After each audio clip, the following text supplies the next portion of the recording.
convencerme, no logra convencerme comparado con las clases presenciales, pero aquí estamos. Todos están bien, todos me escuchan, no hay problema de sonido. Están Todo felices. bien, licenciado. Buenas tardes, licenciado, sí se escucha bien. Sí. Ah, qué bueno. Entonces, ya que estamos aquí, pues, alguien habló, pero no se le escuchó bien, se vio entrecortado. Que todo se escucha muy bien, licenciado. Vaya, perfecto. Bien, entonces, bueno, como siempre, la parte de los comerciales que siempre con la cual iniciamos las sesiones, ¿no? Pues ya subí a ustedes un nuevo documento, siempre con nuestro querido conferencista, Carlos Martínez, sí, Carlos Martínez es, el cual se trata sobre la fase intermedia. He de decirles que el examen va a cubrir hasta esa fase intermedia. Ese será el contenido del examen, la fase intermedia. Tengo un documento que les voy a trasladar, referente también a la fase intermedia, que oportunamente, como le digo, se les va a trasladar. Se los voy a mandar, bueno, la licenciada Londi de la Rosa se los mandará oportunamente, quien creo que está presente, y agradezco su presencia y el apoyo como siempre. Buenas tardes a todos. Sí, licenciado, ahí estamos. Ya se les indicó también que en Classroom están un esquema de la etapa preparatoria y la etapa intermedia para que les ayude para sus estudios. Sí, el que yo estoy enviando es un documento escrito y un esquema también sobre la fase intermedia, y que aunado pues obviamente a la conferencia o la clase que va a dictar el doctor Martínez, pues yo creo que está complementado esto. De todas maneras, pues nosotros siempre estaremos en comunicación y les mandaré, como le digo, también ese documento para que tengan suficientes materiales para enfrentar precisamente esos fáciles exámenes parciales que yo hago, en el que todos siempre resultan ganando, y siempre cuando hagan las actividades, siempre cuando miren la película, y bueno, y lo demás que tienen que hacer precisamente para eso. Jafet Tello ha estado levantando la mano. Sí, Lick, solo el contenido de examen al final, entonces será todo lo visto hasta la clase del día de hoy, me imagino. Abonando el... Todo lo visto, pero no va a ser que también incluido lo de lo primer parcial, ¿no? Va a ser, sí, exactamente, todo el contenido, ¿verdad? Que habíamos estado diciendo y que se refiere ahorita hasta la fase intermedia, ¿verdad? Que es lo que vamos a evaluar. Básicamente en la primera parte pues eran los principios, garantías y todo lo demás. Hay más o menos un esquema general de cuáles eran las fases o etapas procesales, que fue lo que de alguna manera desarrollamos en esa primera parte. Ahorita en la segunda pues ya son precisamente bueno, siempre tienen que ver con lo de la prueba, y obviamente que es parte de la fase preparatoria y la fase intermedia, esperando que para el final nosotros tengamos el juicio y debate y obviamente los medios de impugnación, que es lo que efectivamente dejaremos para el final, y obviamente los medios de impugnación pues también tendrán un trabajo que se va a desarrollar precisamente dentro de eso. O sea que siempre va a haber oportunidad para que se puedan ustedes subir puntos, y tratar obviamente con el esfuerzo que ustedes siempre hacen en todo, efectivamente de ganar el curso. Ganar el curso de Procesal Penal 1. Así que eso es lo que tenemos destinado para eso. Entonces, ya saben entonces qué es lo que hemos subido en cuanto a la presentación, efectivamente que se va a hacer de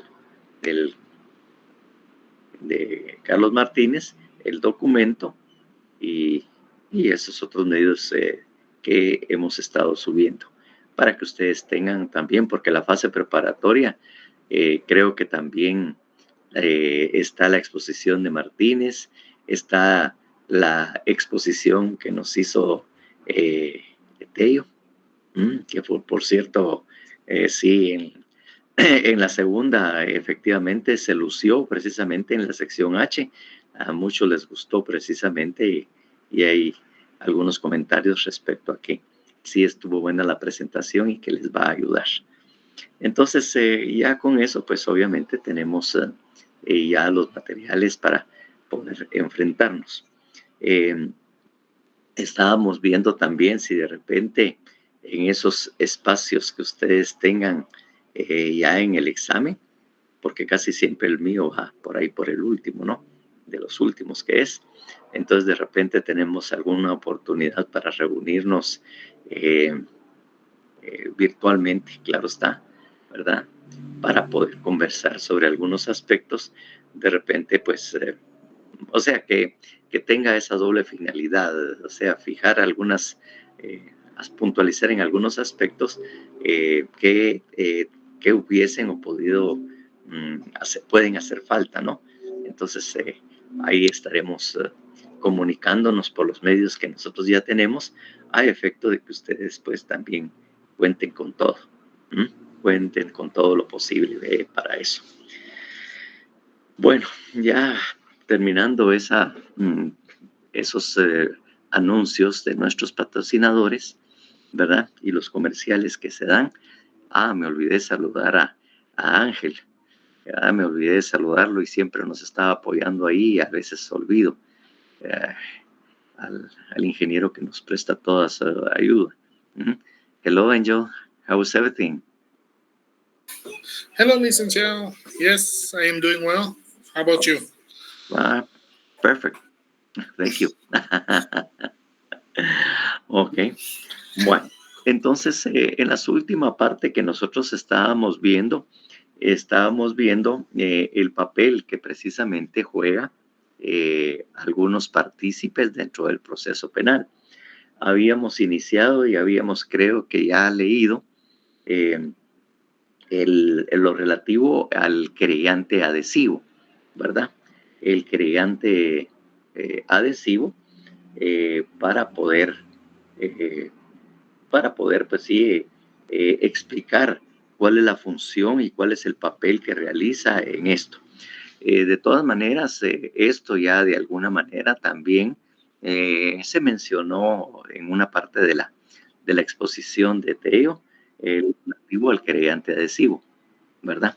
Ya se dio, pero bueno, vamos a puntualizar en estos aspectos y obviamente cuál es la oportunidad precisamente que se da en estos casos. Entonces, solo para ponernos en ¿cómo se llama? En sintonía y saber de lo que estamos hablando. Entonces, tenemos lo relativo al querellante adhesivo, que como vimos es un artículo bastante amplio, y que se leyó, y posteriormente estaremos viendo lo relativo a lo que es el agraviado y el agraviado y cuál es el papel que le corresponde. Entonces, por favor, alguien que pueda leer el artículo 116, lo relativo al querellante adhesivo, que ya habíamos leído de alguna manera, por favor.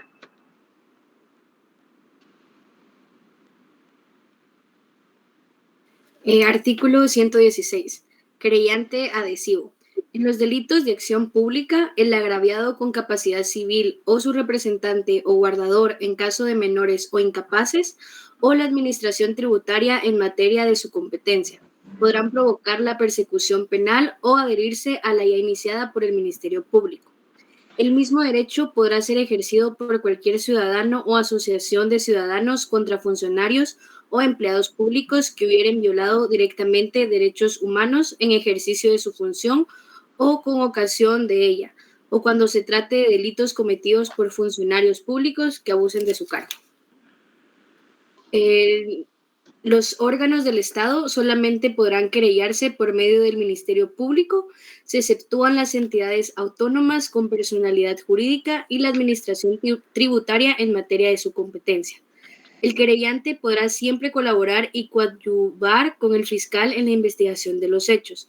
Para el efecto podrá solicitar, cuando lo considere, la práctica y recepción de pruebas anticipadas, así como cualquiera otra diligencia prevista en este código. Hará sus solicitudes verbalmente o por simple oficio dirigido al fiscal, que deberá considerarlas y actuar de conformidad. Si el querellante discrepa de la decisión del fiscal, podrá acudir al juez de primera instancia de la jurisdicción, quien señalará audiencia dentro de las 24 horas siguientes, para conocer de los hechos, y escuchará las razones tanto del querellante como del fiscal y resolverá inmediatamente sobre las diligencias a practicarse. De estimarlo procedente, el juez remitirá al fiscal general lo relativo a cambios de fiscal del proceso. Bueno, ahí tenemos lo relativo al querellante. Ahí vimos precisamente quiénes son las personas, así generalmente establecidos, así una generalidad, en el que la primera parte dice: los delitos de acción pública, el agraviado con capacidad civil o su representante o guardador en caso de menores o incapaces, o la administración tributaria en materia de su competencia, podrá provocar la persecución penal. Es decir, provocar la persecución penal o adherirse a la iniciada. Entonces, vemos que la querella puede presentarse ya sea para como acto introductorio, como un acto introductorio para que inicie la investigación preliminar y todo el procedimiento que habíamos visto. Pero también puede ser de que ya se haya presentado una denuncia o ya haya una denuncia por esto, y en esa calidad de que ya se inició, puede de todas maneras adherirse a ella. Eso es lo que quiere decir, ¿verdad?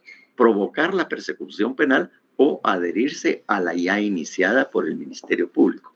Es decir, la iniciada por el Ministerio Público, sea por cualquier razón, puede ser, como dijimos ya, por un procedimiento de oficio, o puede ser por una denuncia que ya inició, con el cual se ha iniciado la investigación.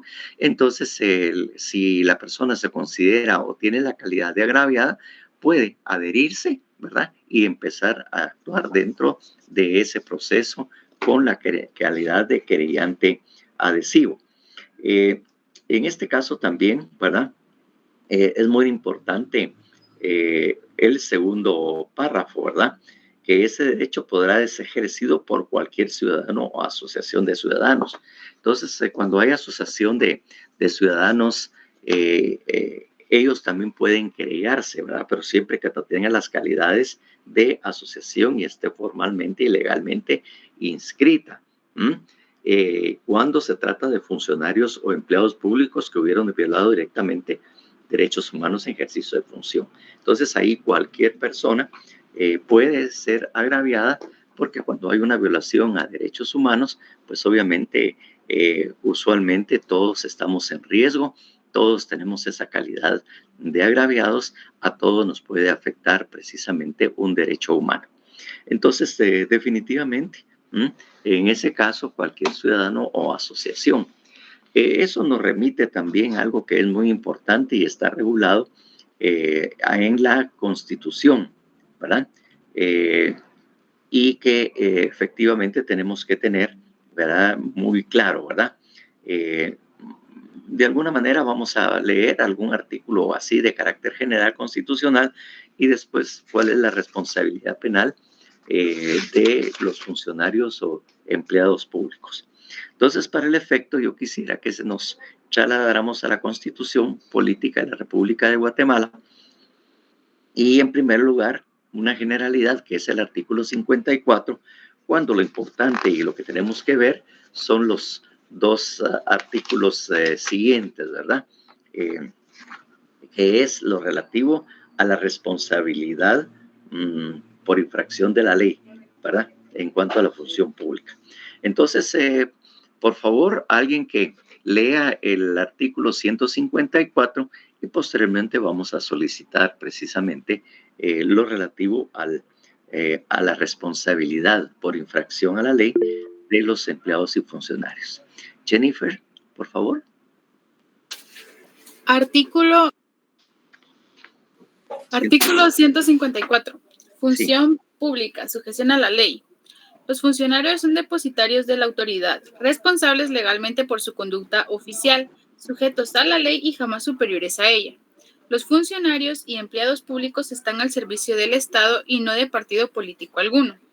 La función pública no es delegable, excepto en los casos señalados por la ley, y no podrá ejercerse sin prestar previamente juramento de fidelidad a la Constitución. Bueno, ahí tenemos que la función pública está, como digo, sujeto a la ley. Y obviamente es muy importante, ¿verdad? Muy importante precisamente ese primer artículo 152 que pienso que deberíamos haber leído ya cuando me di cuenta, y en el cual dice el 152, el poder público. El poder proviene del pueblo. Su ejercicio está sujeto a las limitaciones señaladas por esta Constitución y la ley. Ninguna persona, sector del pueblo, fuerza armada o política puede arrogarse su ejercicio. Obviamente ven ustedes que la función pública está sujeta a la ley. Eso en derecho administrativo, que ustedes todavía no están viendo, sí están empezando a ver derecho administrativo. Sí, creo que sí, ¿va? ¿O no? Creo que estamos empezando a verlo, Lick. Sí, exactamente. Es muy importante que ustedes tengan claro que el funcionario o empleado público solo puede hacer o realizar lo que la ley le señala. O sea, esa es la legalidad que tiene precisamente el funcionario público. Y solo ninguna persona puede arrogarse precisamente el ejercicio del poder público o de la función pública. Recuérdense que de alguna manera, eso les señalaba yo, que en la Constitución también lo habíamos leído, ¿verdad? Cuando leímos algunos aspectos en que la persona, ¿verdad? Su derecho de acción es mucho más amplio, ¿verdad? Que un empleado o funcionario público. Eso lo habíamos leído en el artículo 5, que es la libertad de acción. Por favor, para recordar la libertad de acción. Artículo 5. Libertad de acción. Toda persona tiene derecho a hacer lo que la ley no prohíbe. No está obligada a acatar órdenes que no estén basadas en ley y emitidas conforme a ella.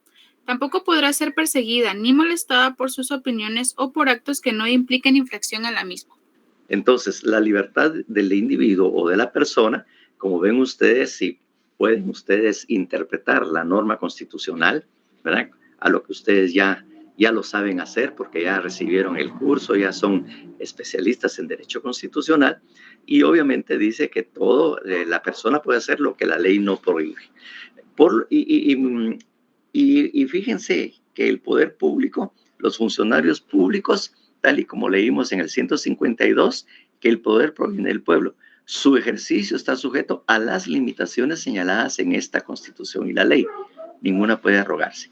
Es decir, el funcionario empleado público, y eso es una norma también administrativa, solo puede hacer lo que la ley permite. Entonces, las personas, los individuos, tenemos un amplio poder o facultad para ejercer nuestros derechos o realizar solamente o hacer todo lo que la ley no prohíbe. En cambio, solo pueden hacer lo que la ley les permite. O sea, la legalidad, obviamente, aquí del funcionario empleado público está bastante limitada.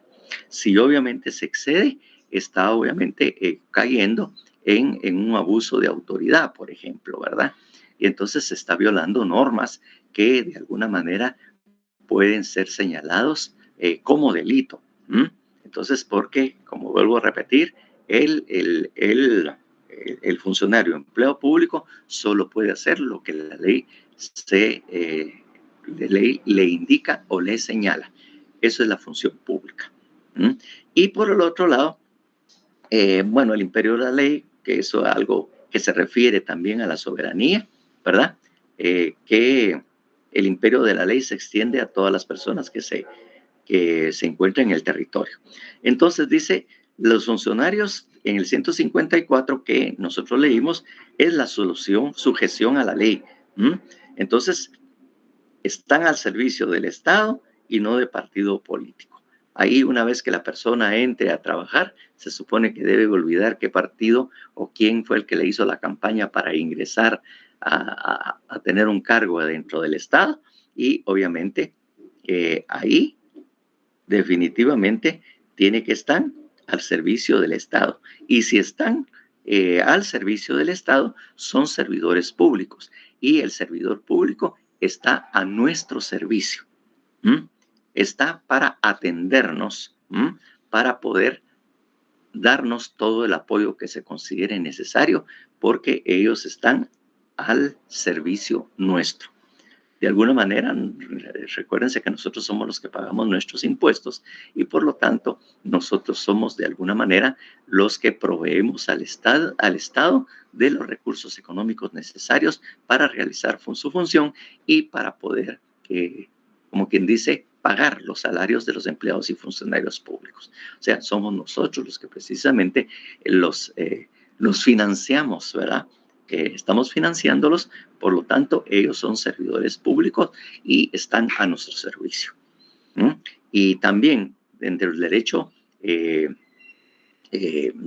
derecho administrativo se señala que el Estado se manifiesta al pueblo a través de los servicios públicos que presta, porque eso es la función del Estado, prestar servicios o garantizarle los servicios públicos que nosotros necesitamos para sobrevivir, porque para eso están en el Estado, ¿verdad? Entonces, no es que nosotros vamos a agradecer, ¿verdad? De que, ay, gracias a usted, gracias, y pagarles o darles más de lo que ya se da, porque tenemos luz, porque tenemos una escuela, porque tenemos ¿cómo se llama? Una entidad de sanidad pública, ¿verdad? Tenemos ahí en el pueblo un servicio médico, ¿verdad? Un hospital. Eso es la función, son servicios públicos que el Estado debe garantizarnos de acuerdo a sus funciones que tiene. Entonces, eso, como le digo, es muy importante y muy interesante. Bajo eso, esas funciones y todo, tenemos el artículo 155. Entonces, digo yo, bueno, efectivamente, ellos prestan los servicios públicos, tienen un servicio de salud, precisamente, ¿verdad? O una oficina de salud, pero eso es lo que ellos tienen que hacer porque está dentro de sus deberes. Y al extremo de que, como alguien dice, ¿por qué por qué quieren exigir algo más los funcionarios públicos o del Estado cuando su función es para eso? Prestar la ayuda, el apoyo y los servicios, garantizar los servicios públicos a los ciudadanos.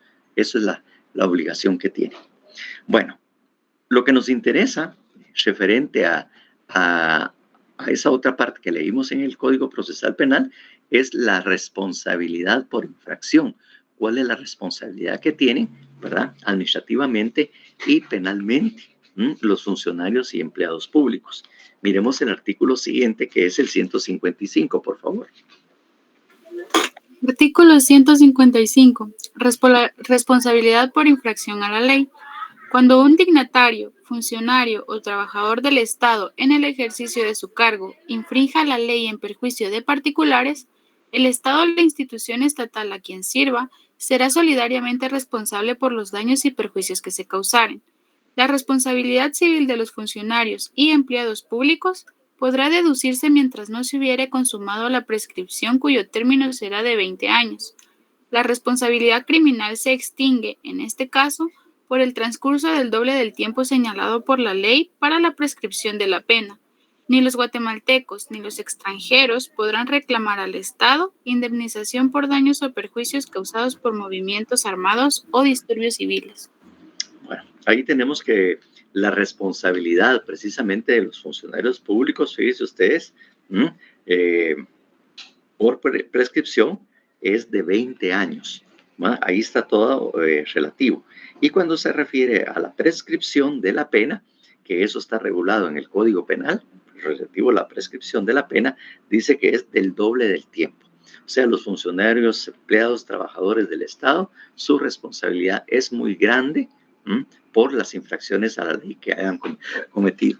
Entonces, así que una vez que se vayan, por ejemplo, Yamatei, Jimmy Morales y todos aquellos que de alguna manera han sido señalados por comisión de un delito, su responsabilidad, como ven ustedes, por lo menos la prescripción va a ser de 20 años. Y en los delitos, el doble señalado por la ley para la prescripción de la pena. Así es como precisamente los ciudadanos nos garantizamos precisamente que estas personas no se vayan a ir, como quien dice, felices y contentos, ¿verdad? Jafet. Pero esto siempre y cuando no haya ningún movimiento en el caso, ¿verdad? ¿Qué quiere decir movimiento en el caso? O sea, no se presente ningún indicio o que la investigación se haya quedado parada, digamos, para que se pueda consumar la prescripción. Sí, lo que pasa es que cuando la prescripción es cuando no se ha hecho nada precisamente contra ellos. Si solo está en investigación, pues no hay nada que se haya iniciado en contra de ellos, porque todavía está en un proceso que no hay persona vinculada precisamente a ese proceso, ¿verdad? Entonces, si no se cumple en ese tiempo, aunque ya se haya iniciado la investigación, pero no se inició nada en contra de ellos personalmente. Por lo tanto, opera en ese tiempo. Sí, porque de eso tenemos el caso del expresidente Serrano Elías, ¿no? Que ya, en teoría ya pasaron los 20 años, pero cada cierto tiempo para que no prescriba, presentan algo así, lo que sea, pero para sí, que no... Así lo estuvieron haciendo por un montón de tiempo. Me parece que ya lo dejaron de hacer. Ajá. Y ya lo dejaron de hacer eso precisamente y ya prescribió. Lo que pasa es que como también se fueron, él se fue del país precisamente y se fue a Panamá, en donde hay ¿cómo se llama? La extradición no funciona con Panamá. Tienen normas especiales ellos y efectivamente no se ha podido o no se pudo en su momento determinado solicitar la extradición y Panamá pues no lo otorgó, ¿verdad? Y entonces pues por eso que nunca pudo ser juzgado aquí en Guatemala, ¿verdad? Se van a un lugar donde la extradición no opera al 100% o no hay convenios de extradición con ese país y entonces ahí efectivamente pues logran zafarse del caso, ¿verdad? Obviamente la ventaja que tenía Serrano es que se fue con buena plata. Recuérdense que ahí hay muchas entidades offshore o fuera de las fronteras, como se llaman las offshore, en donde él estuvo invirtiendo dinero. Entonces, en su calidad de millonario, pues invirtió en el país. Y entonces ese es un factor que económicamente le ayudó a él para que también Panamá lo sacara, pues, porque generó algún tipo de empresa, actividad que efectivamente pues estaban muy contentos que él llegara a invertir la plata que se había robado aquí en Guatemala allá, una inversión precisamente, porque tenían cuentas o empresas así de cartón, que le llaman empresas offshore, efectivamente para cubrirse las espaldas. Bueno, entonces ahí es donde tenemos precisamente este tipo de cosas que ustedes sepan que precisamente eso se trata. Y obviamente el Código Procesal Penal, cuando el delito es cometido o la acción es delictiva, es cometido precisamente por funcionario o empleado público, pueden ser creantes, ¿verdad? Cualquier ciudadano o asociación de ciudadanos contra funcionarios o empleados públicos. Es decir, que hay una sanción en contra de la corrupción, por ejemplo, ya formalmente instituida, entonces ellos pueden actuar también como creyentes también, porque los faculta la ley hacerlo toda vez que el artículo así lo señala. Entonces ahí es donde también las oficinas no gubernamentales, ONGs, que como vamos a ver más adelante en el siguiente artículo, en la calidad de agraviado, vamos a ver que también tienen esas facultades que la ley le reconoce para poder ser parte en los procesos penales. Bueno, entonces, miremos lo relativo al agraviado, porque el código en el primer artículo dice que pueden ejercer o pueden constituirse como querellantes adhesivos los agraviados. Entonces, el Código Penal regula que quiénes o qué personas entran en esa categoría de agraviados, para que tengamos claramente establecidos en la ley, y que obviamente como el Código Procesal Penal es una ley cuya naturaleza es de carácter público, pues debe haber claridad y certeza en lo que efectivamente esté regulando, y por eso es que también tiene ese listado. Por favor, se van a leer el artículo 117, que es un poco extenso, y como siempre les suplico que lo hagan así despacio, ¿verdad? Y viva voz, y ustedes también vayan leyendo detenidamente para tratar realmente de comprender y absorber la información que este artículo tiene. Por favor, el 117. Artículo 117. Agraviado. Este código denomina agraviado. 1. Víctima. Se entenderá por víctimas a las personas que, individual o colectivamente, hayan sufrido daños, incluidas lesiones físicas o mentales, sufrimiento emocional, pérdida financiera o menoscabo sustancial de sus derechos fundamentales, como consecuencia de acciones u omisiones que violen la legislación penal vigente. Se incluye además, en su caso, al cónyuge, a los familiares o dependientes inmediatos de la víctima directa y o a la persona que conviva con ella en el momento de cometerse el delito, y a las personas que hayan sufrido daños al intervenir para asistir a la víctima en peligro o para prevenir la victimización. 2. Suprimido. 3. A los representantes de una sociedad por los delitos cometidos contra la misma y a los socios respecto a los cometidos por quienes la dirijan, administren o controlen.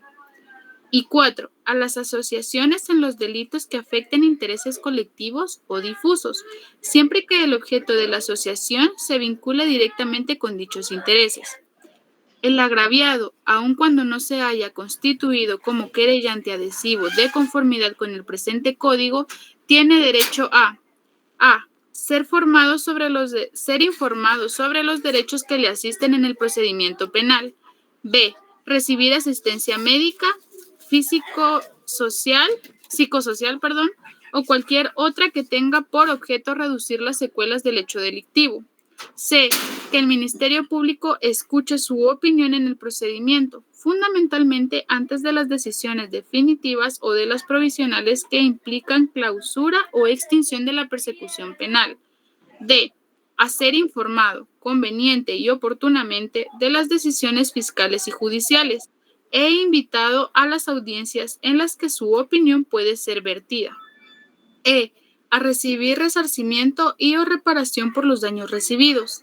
F. A recibir protección cuando su integridad física corra peligro, como consecuencia de la persecución penal en contra del sindicado.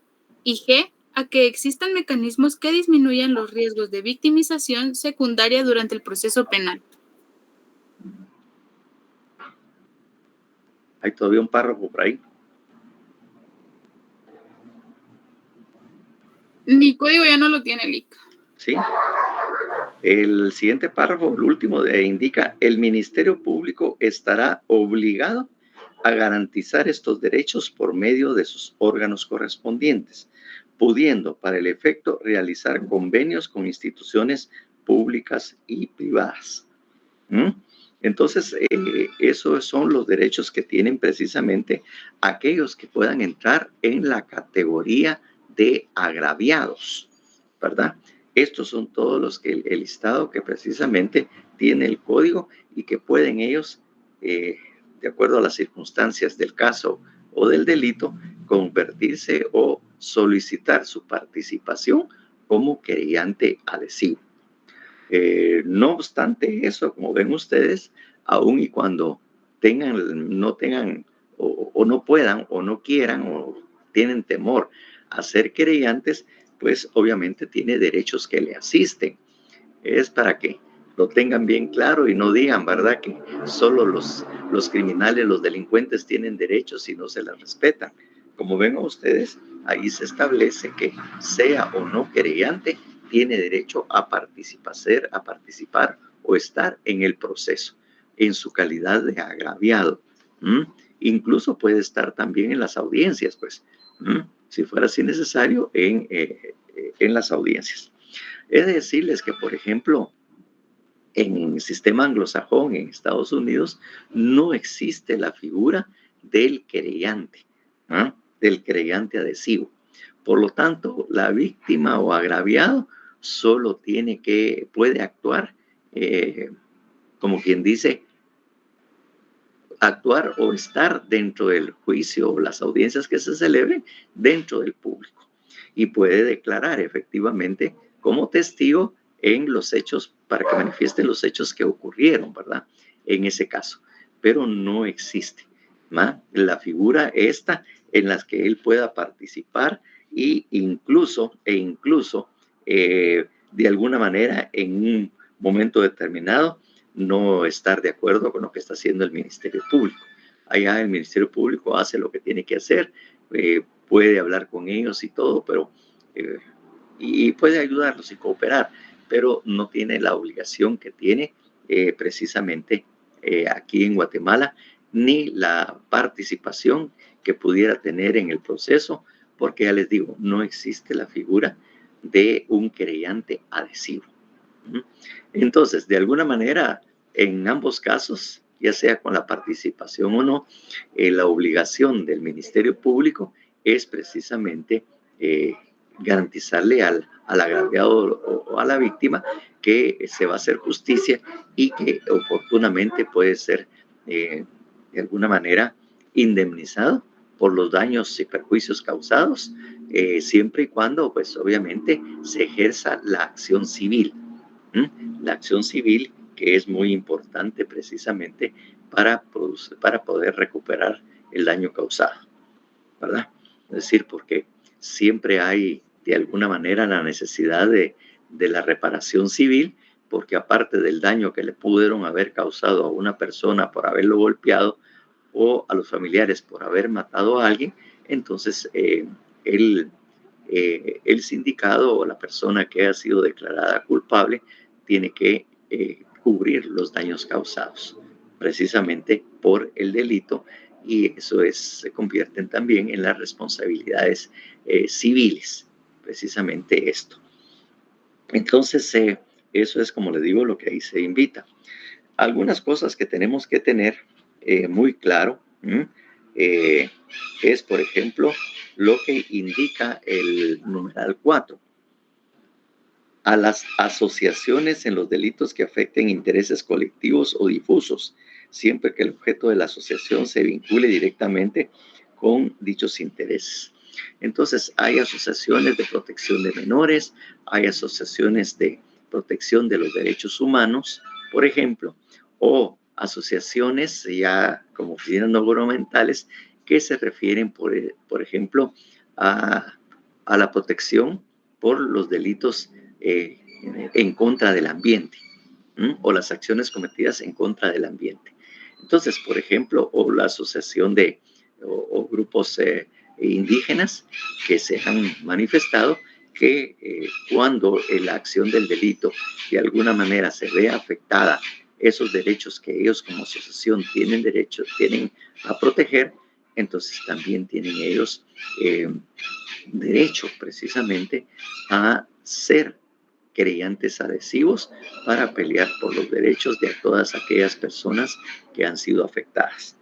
Cuando se habla, por ejemplo, que afecten intereses colectivos o difusos porque no hay una persona directamente afectada por el hecho. Por ejemplo, si estamos hablando de delitos contra el ambiente, por ejemplo, y hay una asociación precisamente que vela por los derechos o el medio ambiente, entonces esta puede participar precisamente por eso, porque en un delito de medio ambiente, por ejemplo, se está contaminando el río Motagua. ¿Quiénes son todos aquellos que podrían ser agraviados por ese delito? ¿Quiénes creen ustedes que pueden ser afectados por ello? los que puedan recibir algún sustento de ese río o puedan utilizar ese río como un regadío o exactamente, servidumbre para sus miembros. Exactamente, puede ser que alguien utiliza esa agua, pongamos el extremo, aunque muchos ríos están contaminados, ya no lo hacen porque tienen muchos pozos que de ahí precisamente los utilicen precisamente para como agua para beber. Claro, después de pasar por el proceso de hervir el agua precisamente para matar los microbios. A las personas que utilizan eso para regar sus plantaciones que están a orilla del río. Entonces afecta a la cantidad de gente. Entonces esos son difusos porque no puede haber una persona en particular que pueda ser el agraviado o la víctima, sino son bienes difusos que pueden ser muchas las personas afectadas. Y entonces estas asociaciones tienen el derecho de pelear por esos derechos y obviamente reclamar la indemnización por los daños causados al medio ambiente y reclamar todos esos derechos precisamente en estos casos. Entonces, definitivamente, bajo esas características es que el Código Procesal Penal los tiene en calidad de agraviados y en su momento, ya sea porque la asociación se presente, ellos también tienen derecho a constituirse como un querellante adhesivo y participar en el proceso coadyuvando a la persecución o a la investigación que hace el Ministerio Público dentro de sus funciones. Eso es precisamente lo que puede hacer, ¿verdad? Entonces, eso es precisamente.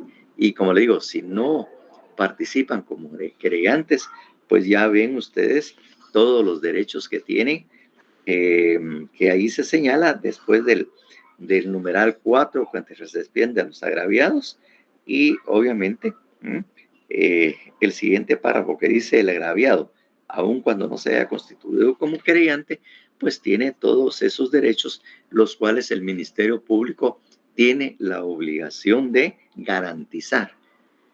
Porque, como le digo, de alguna manera podemos interpretar que el Ministerio Público, los fiscales, son los abogados de los agraviados de la víctima pagados por el Estado.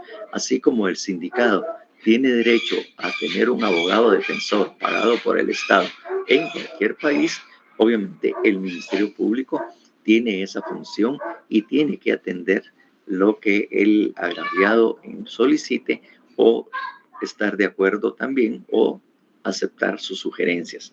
Eso es lo que precisamente, ¿verdad? Señala en esa otra parte, ¿verdad? Incluso el Estado, pues, obviamente, recibir asistencia médica, psicosocial, si necesita ayuda psicológica, todo lo demás, ¿verdad? Obviamente tiene derecho y tener toda la información necesaria. Entonces, eso es lo que le da precisamente el hecho de ser agraviado y cuáles son los derechos que le asisten dentro del proceso penal, ¿verdad? Y cuáles, porque todo derecho conlleva una obligación y toda la obligación que tiene el Estado precisamente para con los agraviados. Porque en algunos países y obviamente aquí de alguna manera también lo tiene, es que precisamente hay en algunos países un fondo de protección de la víctima o agraviado. Es decir, cuando de alguna manera han sido afectados, hay obligación del Estado de indemnizar precisamente o de alguna manera pagarle los daños por el Estado. Hay un fondo que le dicen el fondo de la víctima o la indemnización a la víctima que el Estado se compromete a realizar. ¿Por qué? ¿Por qué este fondo? ¿Por qué el Estado debe indemnizar precisamente al agraviado? ¿Por qué creen ustedes? ¿Por qué si lo piensan así detenidamente? ¿Por qué no? Porque el Estado debe pasarles una plata pues al final del proceso. Aquí en Guatemala no tenemos los fondos de la víctima. Licenciado, ¿no será en el caso, por ejemplo, cuando estamos hablando de algún daño que ha sufrido la población, digamos, por algún hecho que el mismo gobierno ha provocado, digamos, y que entonces se requiere de ese resarcimiento, así como, digamos, como consecuencia de alguna guerra, por ejemplo, igual que, por decir algo, en el caso de lo que ocurrió en el tiempo de la guerrilla, digo yo? Bueno, eso es aparte. Cuando hay un conflicto armado, pues ya ve usted que de alguna manera, en lo que hemos leído del Código Procesal Penal, que obviamente, pues, y la Constitución señala que debido a conflictos armados no hay ninguna obligación del Estado, que leímos precisamente en el artículo 150, que está en el artículo 56, ¿no? 156. No sé si lo leímos, que dice no obligatoriedad de órdenes legales. Bueno, el último párrafo del artículo 155 que leímos: ni los guatemaltecos ni los extranjeros podrán reclamar al Estado indemnización por daños o perjuicios causados por movimientos armados o disturbios civiles. Entonces, donde el conflicto armado obviamente no hay. Claro, tendrán programas de asistencia el Estado, pero no hay ningún reclamo, ningún daño y perjuicio cuando se trata de un conflicto armado.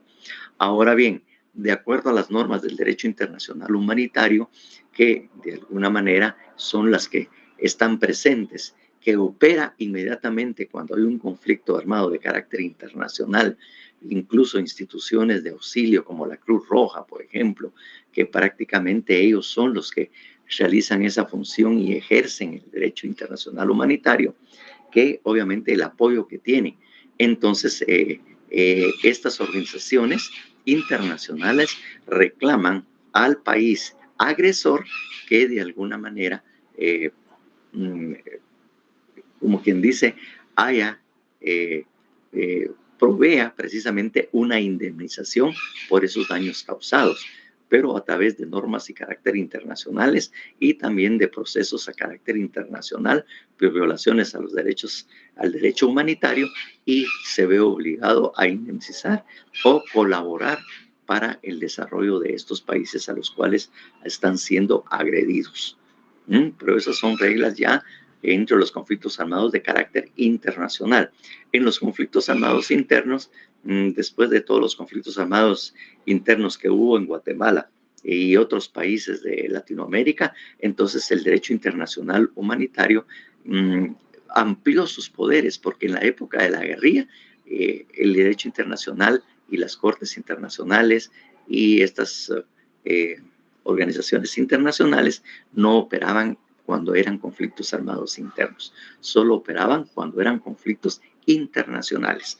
Posteriormente modificaron esa resolución derivado de los diversos conflictos armados o conflictos internos que hubo, y empezó a tener participación precisamente en los conflictos armados internos, y obviamente también busca resarcimiento de los daños si efectivamente el Estado de alguna manera se sobrepasó o violó las normas de derecho internacional humanitario, como efectivamente sucedió durante el conflicto armado interno, que incluso se acusó de genocidio, incluso hubo desplazamiento de muchas comunidades del interior del país que tuvieron que salir huyendo, y hubo centros de protección en las fronteras, como en México y todo, donde efectivamente estas personas fueron auxiliadas y se les dio el apoyo necesario a nivel internacional para su supervivencia. Por ejemplo, pues, pero como le digo, en una primera época y durante el conflicto armado, el derecho internacional humanitario no tenía facultades para meterse en los conflictos armados internos. Ahora ya los tiene, derivado de todo eso que históricamente principalmente sucedió aquí en Latinoamérica y en otros países también. Bueno, Entonces, ya es otra entidad. Pero en este caso... Licenciado, perdone, ¿qué artículo citó? ¿Es el 155 el que leyó o cuál fue el que leyó? ¿Y es del Código Procesal o es del Código Penal? No, ¿respecto a qué? Respecto a las autoridades. Es que eso estaba en el 154 y 155, 156 constitucional. Constitucional. Sí. Gracias. Entonces, definitivamente. Entonces, la pregunta que habíamos lanzado era, y que de alguna manera esto derivó de lo que estábamos platicando, a efecto de, ¿cómo se llama? De decirles por qué tienen esa caja de indemnización, por qué tienen esa caja de protección e indemnización de la víctima por parte del Estado, que esa era la pregunta precisamente. Nick, y en el caso de los bancos que estafan a sus cuentavientes, ¿ahí acciona ese fondo que usted dice? No, ahí opera la superintendencia de bancos. Y cuando la superintendencia de bancos, cuando hay una quiebra y todo, entonces se trata que obliga a los bancos a responder por los daños causados a los cuentavientes y obviamente si no, también asume el papel en lo que sea posible, precisamente en lo que sea posible, la superintendencia de bancos que interviene el banco respectivo. Lo que pasa es que hay una tasa especial en los bancos, que por decirle algo, que por cada quetzal que usted deposite en los bancos o ahorro o lo que sea, el banco se ve obligado a depositar al Banco de Guatemala, a la superintendencia, no sé cuánto está el porcentaje ahora, no sé si está en el 30%, 20%, 20% de cada depósito que se haga, el banco tiene que enviarle una tasa de, no me acuerdo cómo es que se llama, es una tasa que se impone a los bancos a efecto de poder en un momento determinado, en caso de quiebra, mal uso de fondos y todo, la superintendencia asuma el papel y de los fondos que ha estado enviando el banco, derivado de los depósitos, tasa de encaje, así se llama, tasa de encaje legal, que obviamente ese porcentaje se lo envía para que en su momento las personas pueden ser indemnizadas o de alguna manera los fondos le puedan ser devueltos en la medida de lo posible por el banco que asume la responsabilidad e interviene el banco que ha estado en este problema de quiebra y obviamente ellos pagan. Ellos empiezan a pagar derivado de esa tasa de... Otra pregunta, Liz, en cuanto me hacen hablar de cosas que ni siquiera tienen que ver con el derecho penal ni procesal penal. Eso es lo malo de saber un poco de todo esto. Mire, en cuanto al querellante adhesivo, ¿hay algún plazo fijado en la ley? Ahí lo vamos a ver. Ahí va a estar, eso es lo siguiente. Pero la pregunta, por favor, había una pregunta que había que responder. ¿Por qué hay tasas o cajas de reparación o de indemnización a la víctima en muchos países? Perdón, licenciado, ¿no se refería también a algún daño de tipo civil, digamos, por cuando dice daños? Sí. Cuando hablamos de daños es precisamente de carácter civil, daños y perjuicios causados. Que se haya causado un daño de tipo civil y no solo se lleva en la parte penal, sino también tendrá que rescindir la... Pero ese es el ejercicio de la acción penal y civil en el proceso penal, porque se llevan las transacciones. Lo que yo le decía, porque el Estado, en muchos estados o muchos países, crean una caja, una caja de indemnización a la víctima. Un fondo especial para la víctima. Yo pensaría que tal vez cuando haya algún tipo de ciclón, licenciado. Bueno, esa es la ayuda y cooperación que incluso prestan todos los países, o la cooperación, los auxilios y todo, que ayudan a los damnificados por algo, por ejemplo, el ciclón, por ejemplo, una tormenta y todo lo demás. Bueno, como están perdidos y me están hablando de otras cosas que me hacen hablar de más, yo les diría, Bueno, vamos a ver a Vivian, que levantó la mano para no rechazarla de entrada. Licenciado, yo me imagino que tienen esas cajas más que todo como una retribución a la víctima, o también lo asocio como dice, bueno, no sé si estoy bien, en el inciso B del artículo que acabamos de leer del agraviado, cuando dice recibir como asistencia médica o psicosocial. Entonces, como ese tipo de ayuda a las víctimas. Sí, sí. Exactamente, en una especie de eso, pero aparte los servicios médicos, psicológicos y todos los que pueda prestar para evitar como dice, la victimización y precisamente que las víctimas de alguna manera se recuperen.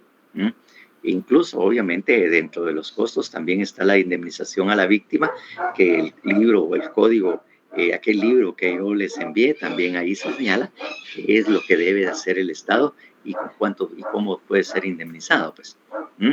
Que ahí están los derechos de la víctima, precisamente en el proceso penal, que ahí están en ese librán.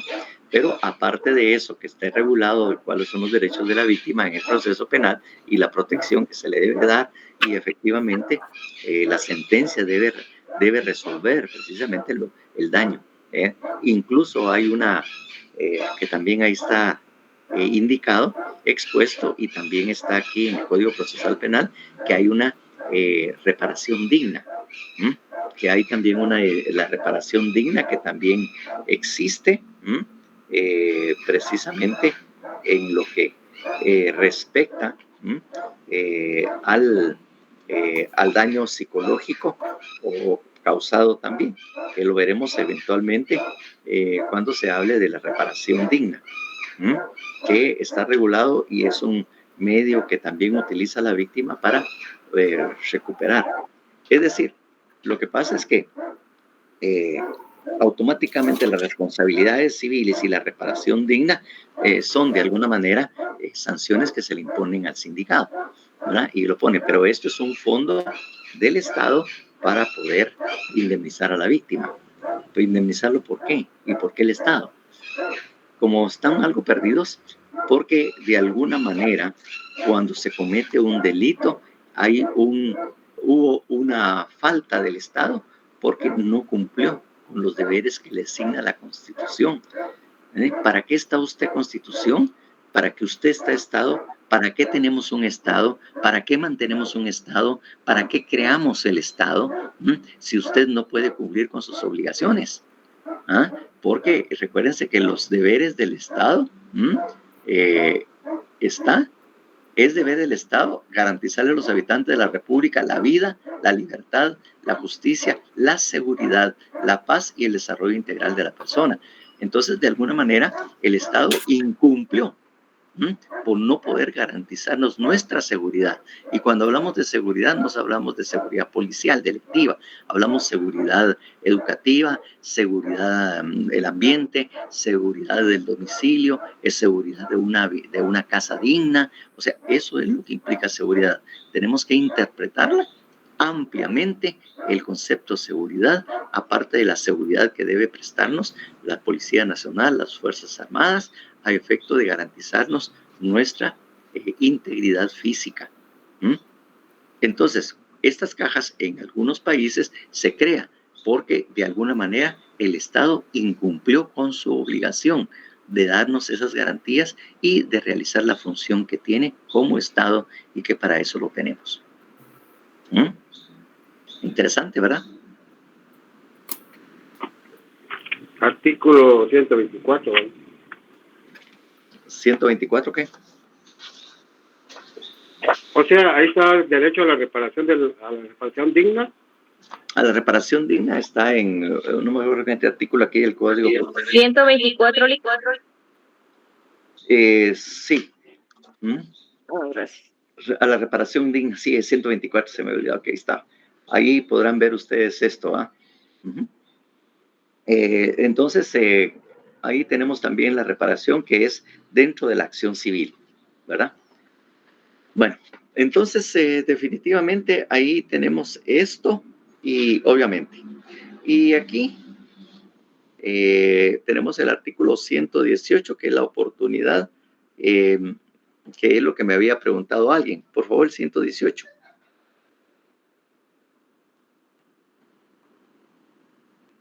Artículo 118, oportunidad.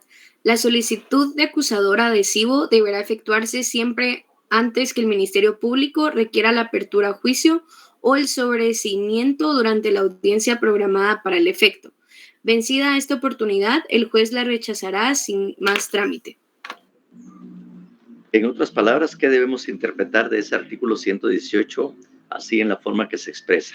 ¿Cuál es el momento oportuno o que legalmente establece la ley para que nosotros podamos constituirnos como querellante adhesivo? Antes que intervenga el Ministerio Público. ¿Pero cuál es ese momento? Etapa intermedia. Exactamente. O sea, toda la fase preparatoria, desde el inicio de la primera declaración, o sea, de que inicia el proceso de la primera declaración, hasta antes de que el Ministerio Público, como dice ahí, ¿verdad? Requiera la apertura a juicio o el sobreseimiento durante la audiencia programada para el efecto. Ese es el momento oportuno. Toda la fase preparatoria y algunas veces, como le digo, todavía en la fase intermedia se puede lograr conseguir la participación precisamente en su calidad de querellante adhesivo, ¿verdad? Ese es el momento, ¿verdad? Entonces, ahí tenemos esto, ¿verdad? Ahí se señala. Y obviamente, ¿no? Miremos lo relativo a la intervención. ¿Hasta qué momento termina su función como querellante adhesivo? Artículo 120. Intervención. El querellante por adhesión intervendrá solamente en las fases del proceso hasta sentencia, conforme lo dispuesto por este código. Estará excluido del procedimiento para la ejecución penal. Bueno, entonces vemos de que él estaba hasta la sentencia, es decir, y cuando hablamos de la sentencia también hablamos de los que todavía él estaba en la facultad como querellante adhesivo de impugnar precisamente o interponer, como quien dice, apelación especial en contra de la sentencia dictada por el juzgado de sentencia. Hasta ese momento ellos pueden intervenir. Ya en la fase de ejecución, ya ahí ya no le corresponde a él, ya no puede intervenir. Ahí solo interviene el Estado, el sentenciado, por decirlo así, la persona que ha sido sentenciada y los abogados. Solo ellos pueden intervenir. Entonces, ahí es donde lo tenemos. Y el artículo 121, por favor.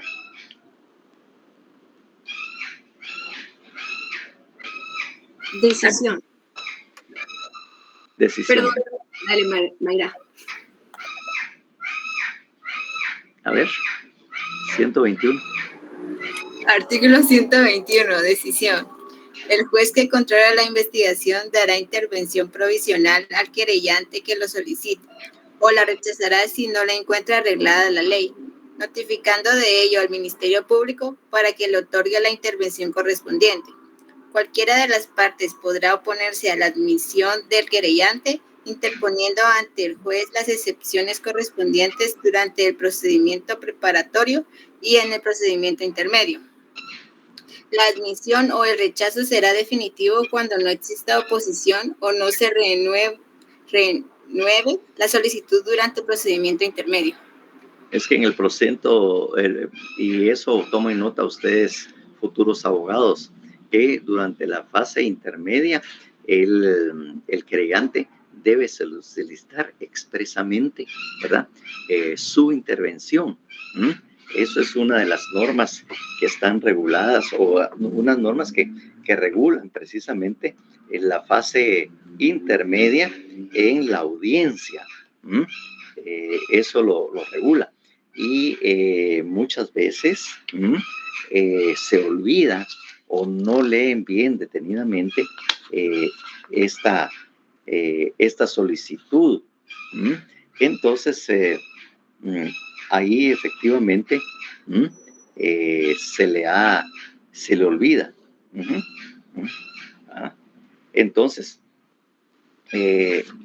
ahí efectivamente deben ellos reiterar precisamente su solicitud para intervenir dentro de lo que es la audiencia.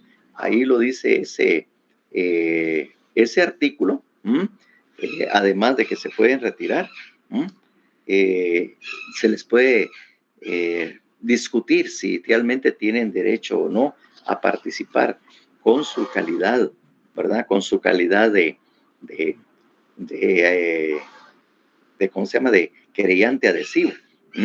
Entonces ellos tienen que reiterar su solicitud para que lo tengan como querellante adhesivo.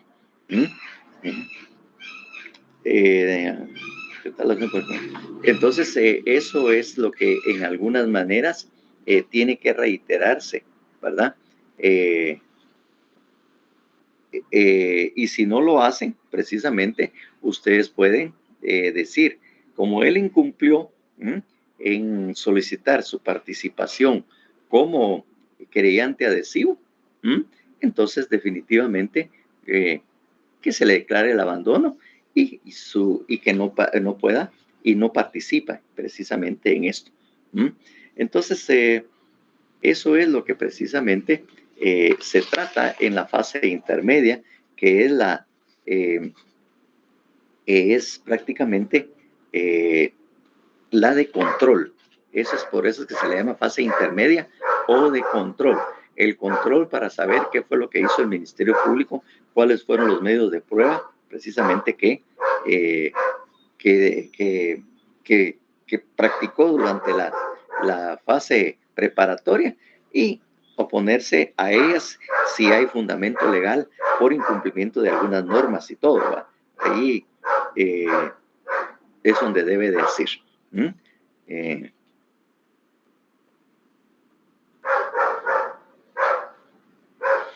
Fíjense que dice actitud del querellante 337. Numeral 1. Adherirse a la acusación del Ministerio Público exponiendo sus propios fundamentos manifestar. Entonces, ahí es donde él tiene que solicitar su adhesión precisamente al proceso. Eso es donde ellos deben prestar precisamente el darse.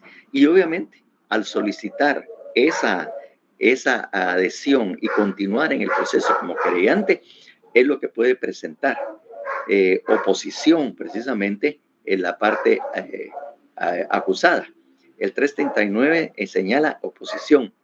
En la audiencia, el acusado, su defensor y las demás partes podrán oponerse a la constitución definitiva del querellante y de las partes civiles e imponer las excepciones que considere que corresponde.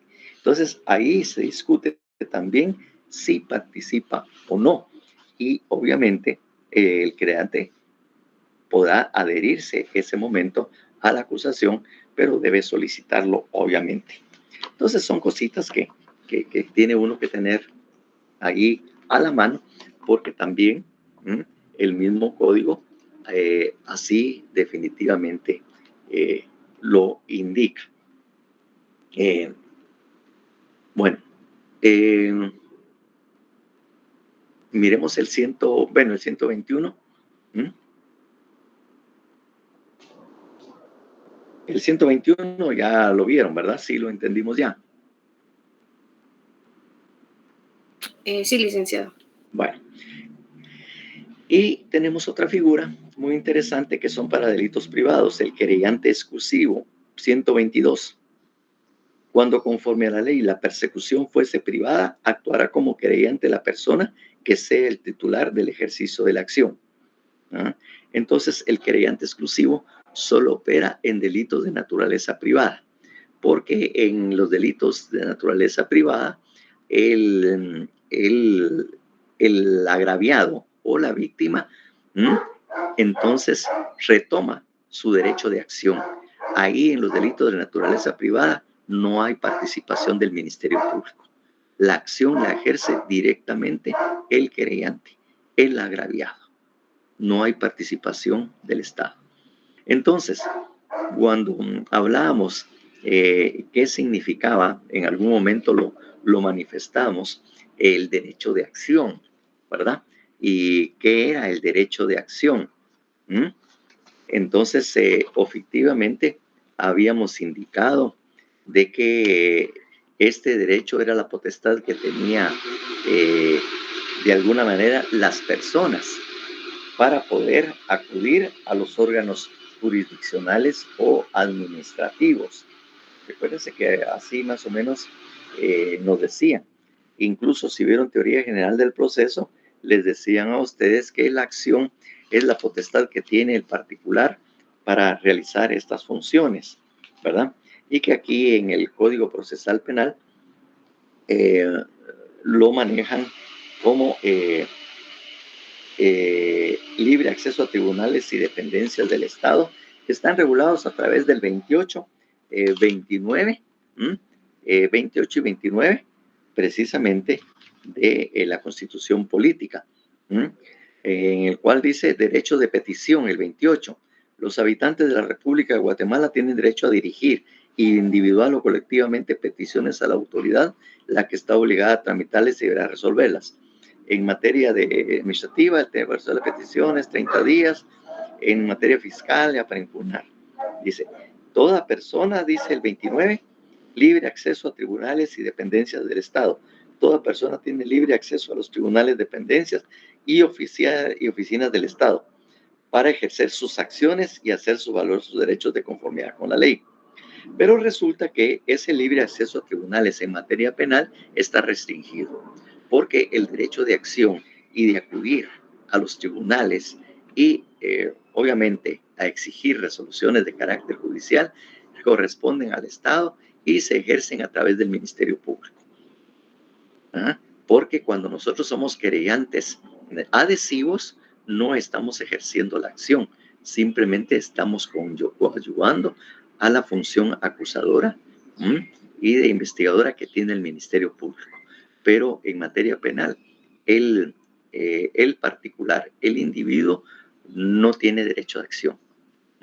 Por lo tanto, este derecho de acción, para ejercer sus acciones y hacer valer sus derechos de conformidad con la ley, solo lo tienen la excepción a esa generalidad, que en materia penal el particular, el ciudadano, no tiene derecho a ejercer la acción, solo la tiene el Estado. La recupera, eso sí, la recupera cuando es un delito de naturaleza privada, en el que él sí ejerce la acción en materia penal, siempre y cuando sean delitos de naturaleza privada. Y hay un procedimiento específico ahí para los delitos de naturaleza privada que está regulado en el Código Procesal Penal, y oportunamente los podemos ver precisamente eso. Pero ya les digo, el derecho de acción en materia penal la pierde el particular, la recupera únicamente en caso de que sea un delito de naturaleza privada. Y obviamente también existe otra institución de la que ya leímos en el Código Procesal Penal, que resulta ser la conversión. ¿En qué consiste la conversión? Si es que no se les ha olvidado.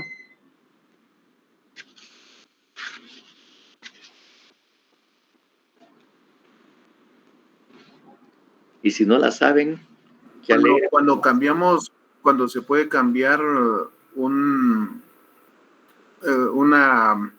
¿cómo se dice? Sí. Cuando se puede cambiar, digamos,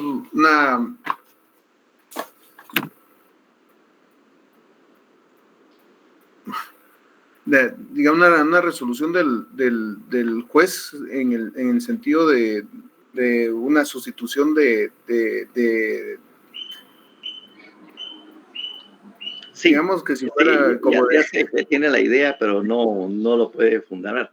Hablamos de la conversión, es convertir un delito de naturaleza pública en una privada, cuando el Ministerio Público se quiere abstener de ejercer,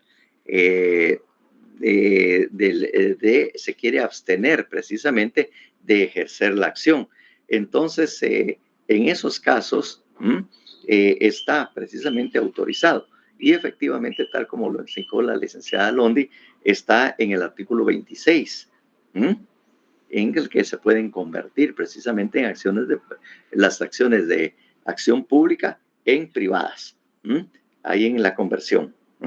Las acciones de ejercicio público podrán ser transformadas en acciones privadas únicamente ejercitadas por el agraviado conforme al procedimiento especial previsto y siempre que no produzcan eso. Entonces ahí señala en qué casos puede convertirse. Solo en esos casos, en los delitos de naturaleza privada o cuando se da la conversión, es que el particular, el ciudadano, retoma o vuelve a adquirir el ejercicio de la acción en materia penal. De lo contrario, esa potestad, esa facultad constitucional establecida, como dijimos ya en el artículo 29, el libre acceso a tribunales, el ejercicio de la acción, ya no es una potestad del ciudadano, sino es una potestad únicamente o exclusivamente al Ministerio Público, a excepción de los delitos de naturaleza privada o cuando haya una conversión. Esos son los únicos dos casos en que el ciudadano recupera su derecho de acción. Y obviamente, como les digo, eso es en todos los países. La acción nunca es del particular, ¿no? Porque, como les digo, incluso en el sistema anglosajón, como ya les decía, ni siquiera creyente adhesivo puede ser, ¿verdad? Ni siquiera, salvo en ocasiones o casos muy especiales, va a estar a la par del Ministerio Público. Pero la víctima usualmente está atrás en el público, no está participando, no está haciendo nada, ¿no? Que es de alguna manera cosas que nosotros señalábamos que el sistema acusatorio formal, como lo tenemos en este momento, que se parece mucho al sistema anglosajón, que de alguna manera le ha superado, toda vez que le otorga más derechos al agraviado o a la víctima, precisamente, ¿verdad? Le da más derechos y le da participación dentro del proceso. No ejercer la acción, salvo en lo que dijimos, pero sí más participación porque ellos están coadyuvando, pueden oponerse precisamente a las decisiones del Ministerio Público y pedir precisamente y manifestar su desacuerdo cuando él crea que no está haciendo o no está trabajando el Ministerio Público de acuerdo a sus intereses. ¿Tenemos claro eso?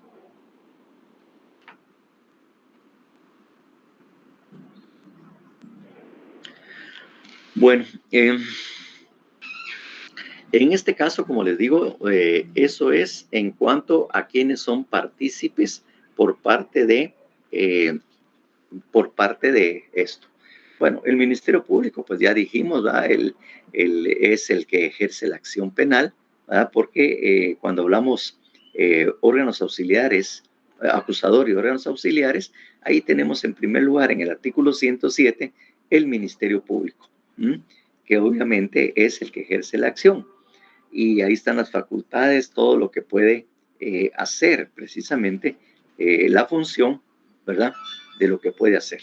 Es más, la fase o etapa preparatoria, él es el protagonista, él es el titular, ¿verdad? Es la acción, ejerce su acción y realiza la función de persecución, ¿verdad? Y de investigación en los delitos que correspondan, ¿verdad? Entonces, por eso es que nosotros definimos la fase preparatoria como es la fase o etapa procesal a cargo del Ministerio Público. Eso es lo que precisamente es una forma en la que se inicia la definición de lo que es la fase preparatoria. Y esto lo tendrán que recordar precisamente porque muchas veces en el examen privado, claro, ahorita no están pensando en ello, bueno, el próximo año ya empieza la idea a surgir y en el último año surge la conversación o el tema del examen privado. Empieza ahí a revolotear en la mente de todos.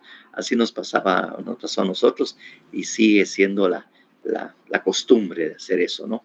Entonces, por eso es que el 309, que ya leímos, el objeto de la investigación, dice, en la investigación de la verdad, el Ministerio Público deberá practicar todas las diligencias pertinentes y útiles para determinar la existencia del hecho con todas las circunstancias, todo eso.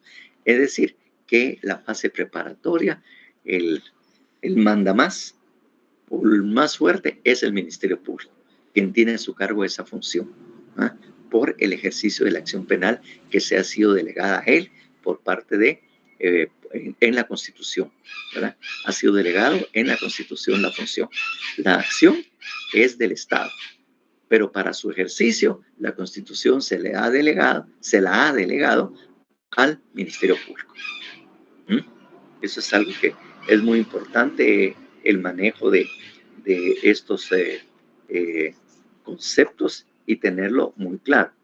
Entonces, obviamente, pues participa el Ministerio Público a través de sus auxiliares, que ya lo leímos, y también, de alguna manera, leímos lo respecto a la policía, porque también ellos tienen facultad de investigar, de hacer investigación, sobre todo de oficio, ¿verdad? Como está regulado en el 112. Por favor, miremos el 112 que se refiere a la policía. Artículo 112. Función. La policía, por iniciativa propia, en virtud de una denuncia o por orden del Ministerio Público, deberá: 1. Investigar los hechos punibles, perseguibles de oficio. 2. Impedir que estos sean llevados a consecuencias ulteriores. 3. Individualizar a los sindicados. 4. Reunir los elementos de investigación útiles para dar base a la acusación o determinar el sobreseimiento. Y 5. Ejercer las demás funciones que le asigne este código. Si el hecho punible depende para su persecución de una instancia particular o autorización estatal, se regirán las reglas establecidas por este código. Los funcionarios y agentes policiales serán auxiliares del Ministerio Público para llevar a cabo el procedimiento preparatorio y obrarán bajo sus órdenes en las investigaciones que para ese efecto se realicen. Bueno, ya ven cuál es la función. Está subordinado prácticamente en materia de investigación al Ministerio Público, que sucede en todos los países. Al ver la película, yo creo que vieron ejemplos claros de que el fiscal era el que mandaba a la policía, les ordenaba, les indicaba qué es lo que necesitaba, que investigaran, que realizaran y todo. Era precisamente el fiscal. Entonces, en casi todos los países, en materia de investigación, la Policía Nacional o su órgano que podría ser equivalente está prácticamente al servicio y está bajo las órdenes del Ministerio Público. Así es como opera precisamente el sistema. La función investigativa se le deja a la policía, en tanto la función judicial la tiene el Ministerio Público, y bajo esas características es que el Ministerio Público le ordena qué hacer y qué no hacer, ¿verdad? Cuando lo necesite, ¿verdad? Incluso hasta puede incluso buscarles una sanción cuando no hagan lo que él les ordena, para que miren si efectivamente quién es el que manda, pues. No vamos a hablar del auxilio técnico, porque de alguna manera lo habíamos visto, pero, y también habíamos visto el 114, pero definitivamente, ¿verdad? Podemos efectivamente leer el poder disciplinario, ¿verdad?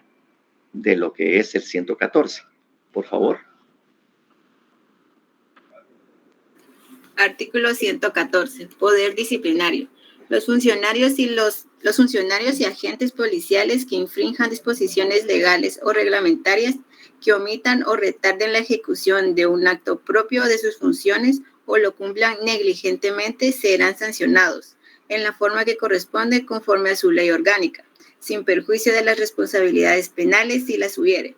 Se podrá también recomendar su cesantía a la autoridad administrativa correspondiente, quien dará aviso al Ministerio Público o a los tribunales de las sanciones impuestas. Una preguntita así de entradita. Se podrá también recomendar su cesantía. ¿Qué quiere decir eso? Recomendar su cesantía.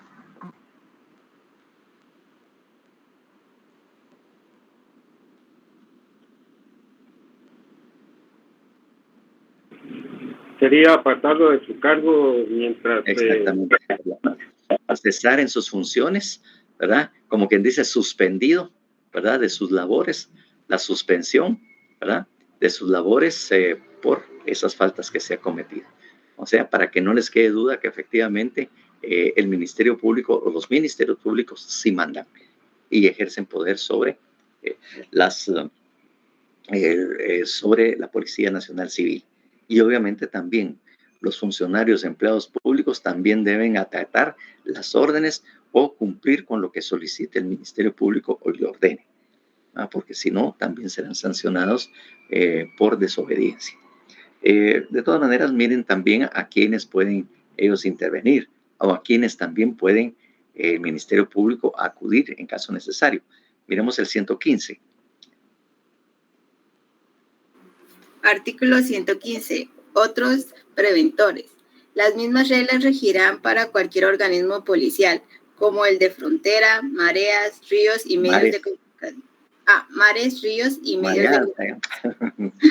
O cualquier fuerza de seguridad pública o privada que realice actos de policía o colabore en las investigaciones criminales. Es decir, las policías o las agencias o las agencias de seguridad privada también tienen las mismas obligaciones. Es más, con lo que es precisamente, ¿verdad? De alguna manera, las fuerzas de seguridad pública. Ese último que dice, o cualquier fuerza de seguridad pública o privada que realice actos de policía. Es decir, de alguna manera, también el ejército está obligado a atender cuando así le solicite su apoyo al Ministerio Público. Ya en muchos allanamientos ven ustedes que participa también algunas unidades del ejército de apoyo al Ministerio Público. El Ministerio Público le requiere al ejército su apoyo y el ejército está obligado de alguna manera a atender esas solicitudes. Por eso es cualquier fuerza de seguridad pública o privada. Aquí la licenciada Londi de la Rosa ya nos está diciendo que es tarde, que tenemos que suspender y terminar la clase. ¿Verdad, Londi? Cobarde, ya no habló. Licenciado, ya. Los compañeros de la sección sí, pues. H ya quieren ingresar. Bueno, entonces terminemos aquí precisamente esta clase. Espero que hayan tenido bastante información, que se muestren ustedes así como quien dice, a la puchica, de veras, ¿verdad? No sabíamos todo esto pasaba. Entonces vamos a terminarla ahí y nos estaremos saludando. No sé si todavía habrán clases, alguna clase la próxima semana, para que todavía podamos asistir en presencial. ¿No han visto ustedes las fechas?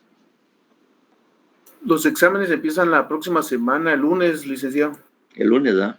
Entonces, definitivamente, nos quedará la comunicación para ver si tenemos alguna otra clase virtual.